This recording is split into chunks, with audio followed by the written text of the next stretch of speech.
इत्यपि स भगवान् तथागतो अर्हन्नो विद्याचरण सम्पन्न सुगतो लोकविनत पुरुषोत्तम साथे शास्त्रा देव मनुष्यन बुद्धो भगवान् इति। हामीहरूले तपुस सुत्त अन्तर्गत भगवान् बुद्धले आफैले सम्यक सम्बुद्ध हुँदाखेरि सम्यक सम्बुद्ध हासिल गर्दाखेरि समथ र विपश्यनाबाट उहाँले ध्यान भावना गरेर सम्यक सम्बुद्ध भएको कुरा बताउनु भएको थियो।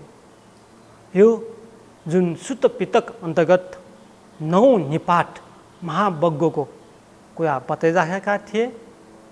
त्यस बेला उहाँ शाक्यमुनि बुद्ध जुन ध्यान भावनामा बस्दाखेरि उहाँले यसरी नै हात राख्नु भएको हो। वास्तवमा बायाँ हात तल दायाँ हात माथि र रूप धातु र अरूप धातु दुईटै समथलोकका समथका ध्यानका हुन्। समथ लाभ गएका व्यक्तिहरू यी लोकमा जान्छन्, रूप धातुमा पनि जान्छन्, अरू धातुमा पनि जन्मिन सक्छ भने जुन उहाँ आफैले नै सबैभन्दा पहिला समथको अभ्यास गर्यो, त्यसपछि विपश्यना गर्नुभएको थियो। हुन त उहाँले पहिले पनि उहाँका 2 जना गुरुहरूसँग समथ सिकिसकेका थिए भने जुन प्रथम ध्यान, द्वितीय ध्यान, तृतीय ध्यान, चतुर्थ ध्यान र त्यसपछि अरूप धातु अरूप ध्यानहरू उहाँले गरिसकेपछि उहाँले जुन आश्चर्य ज्ञान प्रज्ञा जुन सम्यक दृष्टि प्रज्ञा भनेको ठिक किसिमले देखिसकेपछि सम्यक सम्बुद्ध पूर्ण भएको अनुभव गर्नुभएको थियो। अनुभव गरिसकेपछि पनि उहाँ फेरि आफ्नो चित्त जुन अरू थुप्रै देवलोकमा जानुभएको थियो, थुप्रै देवलोकमा आफ्नो चित्त पठाउनु भएको थियो। हामीहरूको हिसाबले चित्त मात्रै भन्दाखेरि पनि फरक पर्दैन भने उहाँ ससै गएको भन्दा पनि त्यति फरक पर्दैन, किनभने सम्यक सम्बुद्धमा अथाह गुण पाइसकेको हुन्छ। हुन त उहाँको जातकमा यही नै भयो भने पहिला पनि धेरै नै पुण्य सम्भार र ज्ञान सम्भार पुरै लाभ गरिसकेको पुगिसकेको र क्लेशावन ज्ञावन सुद्धा पनि उहाँमा हटिसकेको कुरा पनि हामीहरूले थाहा छ। सिर्फ यो सम्यक सम्बुद्धता हुने यो सिर्फ लीला मात्रै पनि हो भन्ने परम्परा पनि थुप्रै छन् र उहाँले जुन बुद्धता सम्यक सम्बुद्धता हासिल गर्नुभयो, प्राप्त गरिसकेपछि जुन आश्चर्य ज्ञान पुरै हासिल गरिसकेपछि उहाँमा भएको एकदमै मसिनो ज्ञान कन्सेप्चुअल डिफाइनमेन्ट यो पनि सबै काटिसकेपछि उहाँमा ज्ञानको पनि अवगुणहरू भएन। हामीहरूमा त क्लेशावन नै धेरै हुन्छ, इमोसन डिफाइनमेन्ट, क्लेशावन नै राग देश मोह क्लेश नै धेरै भइराखेको हुन्छ भने उहाँमा त ज्ञानको बीजसम्म पनि नष्ट पाइसकेको थियो। र उहाँ जागिसकेपछि आफूलाई पनि पुरै सन्तोष भयो, साँच्चै नै मैले पूर्ण रूपले ठिक किसिमले सम्यक सम्बुद्धता प्राप्त गरेँ भनेर उहाँले चाहिँ आफूले लागेको कुरा आनन्द र तपस्या गृहपतिलाई बताउनु भएको छ। त्यसैले गर्दाखेरि ध्यान भावना गर्दाखेरि पनि आफूलाई पुरै अनुभव भएको महसुस भइसकेपछि मात्रै अरूको तहमा जानु राम्रो मान्छ। त्यसैले समथ जस्तो मसिनो ध्यान भावना गर्दाखेरि जुन आलम्बन लिएर आलम्बनबाट प्रथम ध्यान प्राप्त भइसकेपछि अनि त्यसपछि फेरि बसिदा पनि आफूले पूर्ण रूपले चित्त बुझिसकेपछि त्यसपछि मात्रै दोष ध्यानमा गइन्छ। दोष ध्यान पनि हप्तौँ महिनौँ गइसकेपछि त्यसमा पनि बसिदा पूर्ण रूपले हासिल गरिसकेपछि मात्रै द्वितीय ध्यान, तृतीय ध्यान, चौथो ध्यान यसै गरिराखेको हुन्छ। त्यसपछि अभिज्ञहरूको अभ्यास गर्न सकिन्छ। जस्तै दिव्य चक्षु, पूर्वानुस्मृति ज्ञान, यो जीवन मात्रै होइन कि पहिलेको जीवनमा म को थिएँ, अहिले म मान्छे भएँ, जुन यो अस्त अक्षिण सुत्त जुन अङ्गुठ्यो निकायमा पाइन्छ, जुन त्यो अनुसार हाम्रो जीवन अमूल्य भएको र एकदमै अमूल्य भएको हुनाले पहिलेको जुनीमा पनि म मनुष्य नै थिएँ कि अरू कोही थिएँ भने पूर्वानुस्मृति ज्ञानको अभ्यास गर्न सकिन्छ, हेर्न सकिन्छ। आफ्नो मात्रै होइन, अरूको पनि हेर्न सकिन्छ, यसलाई अभिज्ञ भनिन्छ। साइकिक पावर विकास गर्दै लाग्नुपर्छ। यो समथ प्र्याक्टिसले पनि आउँछ भने विपश्यनाले पनि आउँछ। र समथको प्र्याक्टिस, यसको लागि यी सबैभन्दा पहिला हामी समथको कुरा गरिराखेका ले जुन पूर्वानुस्मृति पहिलेको लाइफको कुराहरू आफूले थाहा पाउने, आफू को थिए, आफू अहिलेकै आमा बाबाहरू नै थिए कि अरू नै आमा बाबाहरू थिए, आफू यही काठमाडौँमै जन्मेको थियो कि अरू ठाउँमा जन्मेको थियो, अरू कुनै देशमा अथवा अरू कुनै लोकमा जन्मेको छ कि, यसै थाहा पाउन सकिन्छ। पूर्वानुस्मृति ज्ञान यो बिस्तारै बिस्तारै सफा हुँदै जान्छ र प्रथम ध्यान मात्रै लाभ गरेर पूर्वानुस्मृति ज्ञानको अभ्यास गर्नु गाह्रो हुन्छ, त्यति राम्रोसँग आउँदैन। यो चतुर्थ ध्यानसम्म पुगेको हुनुपर्छ, चतुर्थ ध्यानको पनि बसिदा गएको हुनुपर्छ र अझ आफ्नो मनलाई अझ मुलायम पार्नको लागि, एकदमै माइन्ड क्लियर पार्नको लागि, आफ्नो मनलाई क्रिस्टल जस्तै बनाउनको लागि, स्मृति सम्पदै हेर्न तीखो बनाउनको लागि एकदमै मुलायम पार्ने अरू टेक्निकहरू थुप्रै अभ्यास गर्नुपर्छ चतुर्थ ध्यानमा पुगेर पनि। र ब्याक एन्ड फोर्थ धेरै तरिकाहरू छन्, होइन, धेरै तरिकाहरू छन्। त्यसरी अभ्यास गर्दै जाँदाखेरि अनि बिस्तारै पूर्वानुस्मृति ज्ञान आफैले सम्झिँदाखेरि पनि एकदमै क्लियर आउँछ। अहिले देखे जस्तै सफा किसिमले देख्न सक्छ। एकदमै देखिसकेपछि जुन यस्तो किसिमको फलाना व्यक्तिको यस्तो संस्कार बढिरहेछ भन्ने पनि हामीले थाहा पाउन सजिलो हुन्छ। फलाना व्यक्तिमा ड्रेस धेरै रहेछ, फलाना व्यक्तिमा रिस धेरै रहेछ। किन भन्दाखेरि योभन्दा एउटा जीवन अगाडि, दुईवटा जीवन अगाडि, पाँचवटा जीवन अगाडि यो व्यक्ति भएर जन्मेको थियो, यो नाउँ भएर जन्मेको थियो, यो गाउँ थियो, यस्तो आमा बाबा थियो, उसको गोत्र यस्तो किसिम थियो भने सबै थाहा हुन्छ। चाह्यो भने थाहा पाउन सक्छ। समाधिमा चतुर्थ ध्यान स्वात्त पस्यो, त्यसबाट देख्यो, टिभी हेरे जसै गरी सर आउन थाल्छ। र जसले गर्दाखेरि साँच्चै बोधिसत्व ज्ञानमा अभ्यास गरेको छ, सम्यक सम्बुद्ध ज्ञानको अभ्यास गरेको छ भने उसलाई राम्रोसँग हित गर्न सक्छ। उसको यो गाँठा परेको रहेछ धर्ममा लाग्न, अथवा केही चिज सिक्न, अथवा उसले चाहिँ जुन केही पाउन खोजेको छ, मानौ कि धन सम्पत्ति प्राप्त गर्न खोजेको छ, उसलाई आवश्यकता छ भने उसको पहिलेको जीवनमा चोर गएर बिताएको छ, धेरै अरू व्यक्तिलाई चाहिँ दुःख दिएर बिताएको छ, जुन दानको प्रतिपक्ष गएको छ भने त्यो रोकेको हुन्छ, ब्लक भएको हुन्छ। त्यसको प्रतिपक्ष यो गर्नुपर्छ भने सबै सिकाउन सक्छ, दिन सक्छ, टेक्निकहरू दिन सक्छ, उपाय बताइदिन सक्छ, जसले गर्दाखेरि यो जीवनमा उसले चाहेको कुरा धन आर्जन गर्न सकोस्, जसले गर्दाखेरि उसले पुण्य लाभ गर्न सकोस् र उसको मार्ग पनि अगाडि बढोस् भन्ने हिसाबले यो पूर्वानुस्मृति ज्ञानहरू एकदमै महत्त्वपूर्ण कुरा हो।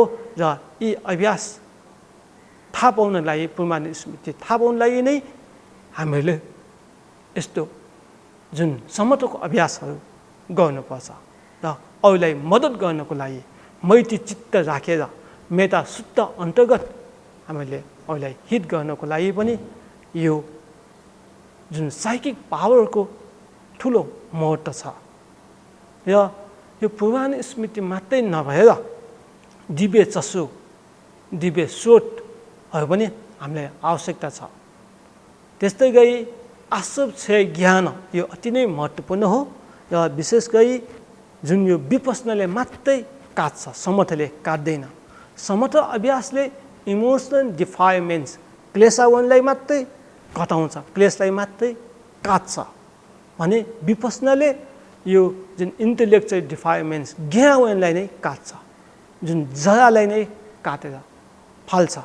र चतुर ध्यान लाभ गरिसकेको व्यक्तिले विपस्सना यो अनात्मा यो शून्यताको अभ्यास गर्दाखेरि छलङ्ग देख्छ। आफ्नो सत्कार दृष्टि र सिल्भर र परामर्श विचिक्षाहरू एकदमै चाँडै काट्छ, घट्दै जान्छ। र त्यसैले गर्दाखेरि यो समर्थ अभ्यास एकदमै महत्त्वपूर्ण अभ्यास हो। एकदमै सिधै विपस्सना गर्न सक्छ त भन्दाखेरि भगवान बुद्धले कुनै पनि पाली वाङ्मयमा बताउनु भएको छैन। पाली वाङ्मयमा सुख विपस्सनाको बारेमा बताउनु भएको छैन र कमसेकम समर्थको उपचार समाधि लाभ गर्नुपर्छ भन्नुभएको छ। सम्यक दृष्टि बिना विपस्सना गर्न सकिँदैन। त्यसैले गर्दाखेरि भगवान बुद्धले थुप्रै सुत्तहरूमा विशेष गरी शुद्ध पिटकहरूमा बताउनु भएको छ सम्यक दृष्टि कसरी उत्पन्न हुन्छ त भन्दाखेरि समर्थ अभ्यास गरेर, पहिला समर्थ अभ्यास गरेर त्यसपछि विपस्सना अभ्यास गरेर, पहिला अनि फेरि अर्कोमा विपस्सना अभ्यास गरेर फेरि समर्थ अभ्यास गरेर फेरि समर्थ र विपस्सना दुईटै कम्बाइन गरेर एउटै पाएर गयो भने सम्यक दृष्टि उत्पन्न हुन्छ भनेर बताउनु भएको छ। र समर्थन विपस्सना संयुक्ते समर्थन विपस्सना कुरुते संयुक्ते क्लेश विनाशति भनेर जुन पछिका गुरुहरूले पनि शास्त्रहरूमा बताउनु भएको छ। त्यसैले गर्दाखेरि जुन विपस्सना पहिला गर्ने अनि त्यसपछि समर्थ अभ्यास गर्ने अनि फेरि समर्थ अभ्यास गर्ने, विपस्सना अभ्यास गर्ने। जुन म्यानमारमा का जुन साधुले पहिला समर्थ सिकाउनुहुन्थ्यो त्यसपछि विपस्सना र कयौँ परम्पराहरूमा पहिला विपस्सना अनि समर्थ अनि फेरि समर्थ र विपस्सना दुईटै कम्बाइन गरेर पनि सिकाउने परम्पराहरू पनि छन्। यसरी जुन आश्चर्य पुरै म र मेरो क्लेशावन र ज्ञानलाई पुरै काटेर अगाडि बढिन्छ। यही क्रममा हामीहरूले जुन चित्त र चैतसिकको अभ्यास गर्दै आएका थियौँ र यो विपस्सना थियो। कायगत अनुस्मृति, चित्तानुस्मृति, वेदानुस्मृति गए हामीले। अब पछि फेरि धर्मानुपस्सना, धर्मानुस्मृतिको पनि अभ्यास गर्छौँ। अहिले चित्तानुस्मृतिकै अभ्यासतिर गइराखेका छौँ र जुन त्यसमा पनि चित्त र चैतसिक मात्रै थाहा पाउने गएका थियौँ भने जुन समर्थको अभ्यास गर्दाखेरि अगाडि झनै त्यस्तै 2 फिट जति बुद्धको मूर्ति राख्न सकिन्छ। बुद्धको मूर्ति त्यस्तै 1 पाँच जति भएको 4 बिटा, त्यही सानो पनि हुँदैन त्यही ठुलो पनि खासै त्यति राखिँदैन। राख्न नमिल्ने त होइन तर एभरेजमा 4 बिटा जति राखिन्छ। राखेर बुद्धको मूर्ति राखेर अभ्यास गर्न सकिन्छ। आँखाले हेऱ्यो फेरि बन्द गर्यो, फेरि छोड्यो, फेरि आँखाले हेऱ्यो फेरि बन्द गर्यो, फेरि छोड्यो, फेरि सम्झ्यो। यसै आँखाले फेरि हेर्नासाथ बन्द गर्यो, मनले समातिसकेको हुन्छ बन्द गर्यो, फेरि आँखा खोल्यो, फेरि बन्द गर्यो। यसै गर्दै जाँदाखेरि जुन चित्तावस्था, प्रथम चित्तावस्था उद्ग्रह निमित्त भनिन्छ, यो उदय हुन थाल्छ। यसै गर्दै जाँदाखेरि बिचमा अद्वितीय कन्द्योन्य भन्ने पनि आउँछन्। अद्वितीय भने मनको चञ्चलपन, शरीरको आलस्यपन, भारीपन, निन्द्रापन, लट्ठोपन इत्यादि धेरै बीचमा आएको हुन्छ र राम्रोसँग गएको व्यक्ति छैन भने चाहिँ उसले सिकाउँदाखेरि त्यस्तो व्यक्तिले किताबको आधारमा पाली सूत्रको आधारमा सिकाउँदाखेरि ठिक किसिमले सिकाउन सक्दैन। यो ठिक हो कि बेठिक हो भन्ने चाहिँ छुटाउन सकिँदैन। कयौँ ठाउँमा एकदमै भारी जिउ भारीपन पनि आउँछ, लट्ठपन आउँछ, झन् मन चलेको हुन्छ। यो राम्रो हो कि नराम्रो हो, समर्थ अभ्यासको बाधक हो कि यो राम्रो साइन हो भन्ने कुरा थाहा पाउन सकिँदैन। राम्रोसँग अभ्यास गरेको निपुण भइसकेको व्यक्तिले मात्रै छुटाउन सकिन्छ र त्यसपछि फेरि उपचार समाधिमा पनि फरक हुन्छ, अर्पणामा फरक हुन्छ।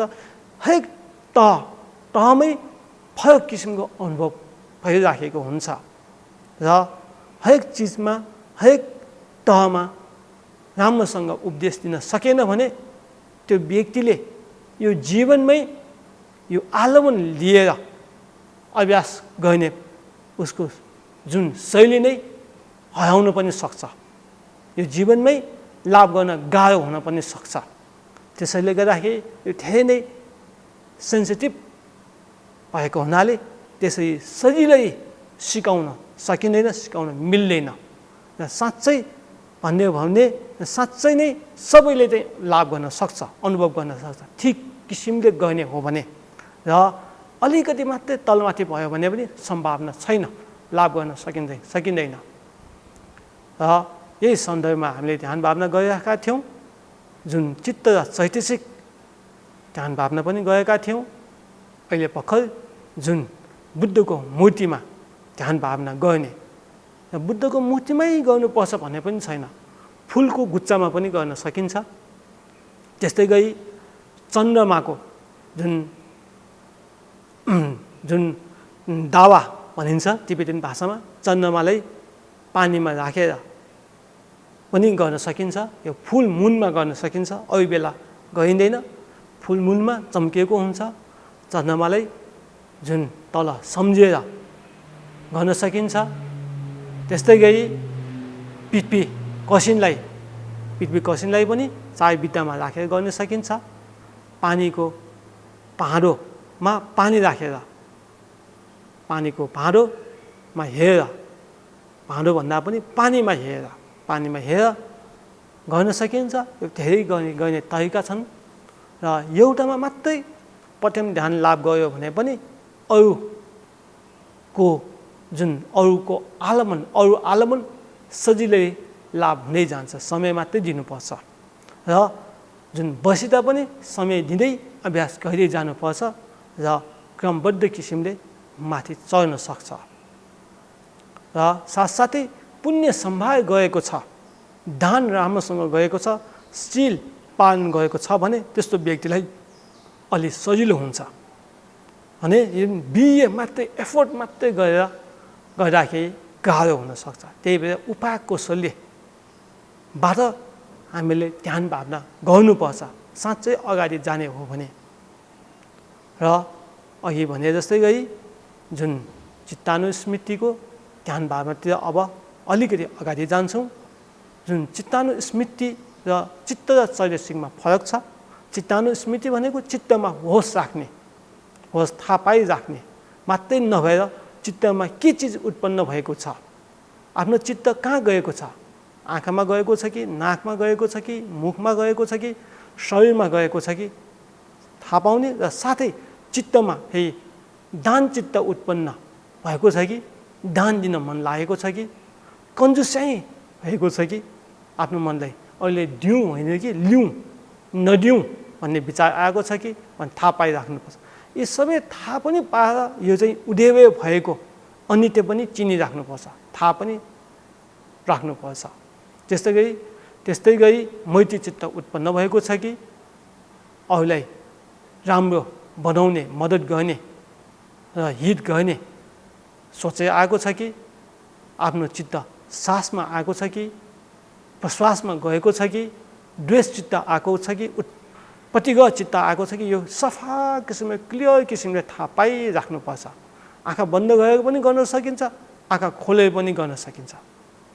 जुन यो ध्यान यो ध्यानमा आँखा बन्द गरेर गर्नुपर्छ भन्ने छैन। किन भन्दाखेरि अगाडिदेखि हेर्दै जाने, अगाडि भनेको धेरै पहिलाको एपिसोडबाट हेर्दै जाने हो भने त्यहीँबाट हामीले राम्रोसँग सिक्दै गएको छ भने जुन अलिकति भए पनि गहिराइमा पुगिसकेको हुन्छ, एडभान्समा पुगिसकेको हुन्छ, त्यो व्यक्तिले आँखा खोलेर पनि ध्यान भावना गर्न सक्छ र आँखा खोलेर पनि उसको चित्तमा के उत्पन्न भइराखेको छ, आफ्नो चित्तमा के आइराखेको छ भने थाहा पाउन सक्छौँ, अनुभव गर्न सक्छौँ। यसरी ध्यान भावना गर्नुपर्छ। ध्यान भावना अब जुन चित्तानु स्मृतिदेखि वास्तवमा बसेरै गर्नुपर्छ भन्ने पनि छैन, हिँडेर पनि गर्न सकिन्छ, कुरा गरेर पनि गर्न सकिन्छ। बसेर गर्दाखेरि कन्सन्ट्रेसन बढी हुन्छ, फोकस बढी गर्न सक्छ। यो बेग्लै पोइन्ट हो भने जुन हिँडेर पनि गर्न सकिन्छ, टाउको हल्लाएर पनि गर्न सक्छ, टाउको हल्लाएको थाहा पाउने र साउन्ड आवाज आएको थाहा पाउने र त्यस बेला आफ्नो मनमा के उत्पन्न भएको छ पनि थाहा पाउने। मनमा राग उत्पन्न भएको छ कि द्वेष उत्पन्न भएको छ कि, टाउको हलाउँदाखेरि मन परेको थियो कि मन नपरेको थियो, यो पनि थाहा पाउन सक्छ। किन भन्दाखेरि अहिले अलिकति भए पनि मन गहिराइमा पुगेको हुनाले सजिलै थाहा पाउन सक्छ। यसरी ध्यान भावना गरौँ, थोरै ध्यान भावना गरौँ। पेट अलिकति अगाडि राख्न सकिन्छ, हात ध्यान मुद्रामा, आँखाले अगाडि हेरेर आँखा बन्द गरेर पनि गर्न सकिन्छ। राम्रोसँग ध्यान भावना गर्दै गएको भए आँखा खोलेर पनि यस बेला गर्न सक्छ। त वास्तवमा आँखा खोलेर गए पनि बन्द गए पनि त्यति फरक त छैन। त आँखा खोलेर गर्दाखेरि बाहिरको कुराहरू पनि देख्ने, बाहिरको चिज वस्तुहरू पनि देख्ने भएको हुनाले आँखा खोलेर गइन्छ। आँखा खोल्दाखेरि अगाडिका तारहरू, प्लगहरू, बत्तीहरू पनि सबै देखिराखेको हुन्छ। साथै यो बत्ती देख्दाखेरि आफ्नो मनमा कस्तो विचार आएको छ, आफ्नो मनभित्रको कुरा थाहा पाउने हो। चित्तानु स्मृति भनेको चित्त र चैतसिकमा मनमा कुरा मात्रै थाहा पाउने, यो भनेर नामाकरण गर्दैन, संज्ञा दिएको हुँदैन भने यसमा संज्ञा नामाकरण पनि दिइन्छ। जुन अगाडि मनमा जुन कप भन्ने पनि आएको छ, अघि यो संज्ञा दिएको हुँदैन र मनले अहिले दिउँ जस्तो अनुभव हुन्छ, दान दिने। त्यस्तै गरी मैत्री चित्त अरूलाई मद्दत गरौँ, अरूलाई सुख हुने चिज आफूले गरौँ भन्ने पनि महसुस हुन्छ। यसरी थाहा पाइराख्नुपर्छ। कसैलाई गाह्रो भएको खण्डमा मनलाई पेटमा राख्न सकिन्छ, सास भित्र गएको र बाहिर गएकोमा ध्यान दिन सकिन्छ र सास बाहिर गएको र भित्र गएकोलाई गणना गर्न सकिन्छ, एक भनेर गणना गर्न सकिन्छ। फेरि सास बाहिर गएको र भित्र आएकोलाई दुई भनेर यसरी गणना गर्दै जाँदाखेरि पनि मन शान्त एकाग्रता हुन्छ। र जब राम्रोसँग एकाग्रता भइसकेको हुन्छ, तनावबाट मुक्त, चिन्ताबाट मुक्त भइसकेको हुन्छ, त्यसबेला अनि चित्तमा ध्यान दिनुपर्छ। चित्तको होस थाहा पाउनुपर्छ। चित्तले कस्तो सोच्छ, कस्तो विचार आउँछ, चित्तमा कस्ता कुराहरू आइराखेको छ भनेर देख्नुपर्छ, महसुस गर्नुपर्छ। यो चित्त र चित्तमा आएका कुराहरू पनि अनित्य हुन् र चित्तमा आएका कयौँ उदय भएको र व्यय भएको पनि थाहा पाइराख्नुपर्छ। यो थाहा पाउने 1 सेकेन्ड 2 सेकेन्ड मात्रै थाहा नपाएर मिनेट घन्टासम्म थाहा पाउनु राम्रो हुन्छ। र अभ्यास गर्दै जानुभयो भने घन्टौँसम्म पनि थाहा पाउन सकिन्छ। अहिले भर्खर गएको छ भने अलमल्ल परिन्छ, थाहा पाउन सकेको हुँदैन र एउटा दुईटा मात्रै थाहा पाउँछ। थाहा पाए पनि फेरि हराउँछ, कन्फ्युज हुन्छ, मनमा कुराहरू नै आउँदैन, विचारहरू नै आउँदैन, थटलेस जस्तै अवस्थामा पुगेको हुन्छ। तैपनि अभ्यास गर्दै जानुभयो भने निपुणता बिस्तारै बिस्तारै हासिल गर्दै जान सकिन्छ। जुन यी पद्धतिहरू वज्रयानमा पनि थुप्रै पाइन्छ। किन भन्दाखेरि यी शाहुकयानमा कायागत अनुस्मृति, वेदान्त स्मृतिमा बढी जोड दिएको पाइन्छ भने वज्रयानमा चित्तानुस्मृति, चित्तमा बढी ध्यान भावना गर्ने जोड दिएको पाइन्छ। त्यसैले गर्दाखेरि वज्रयानमा धेरै हुने स्वाभाविकै हो। तर वज्रयानको पद्धति गम्भीर र गुह्य भएको हुनाले सजिलै विपश्यनाहरू सिकाउन सकिँदैन, सिकाउन मिल्दैन। यति भन्दै यही विश्राम गर्छु। यतस्साधन पुण्येन सर्वे सगता पदम प्राप्तवन्तु जयन्तु च कुशलं कर्म भैनम जन्म मृत्यु जरा व्याधि स्वरूपावृत पुरितात् मोचाम सरस्वतान् दुर्गमान्ध भावसागरात्।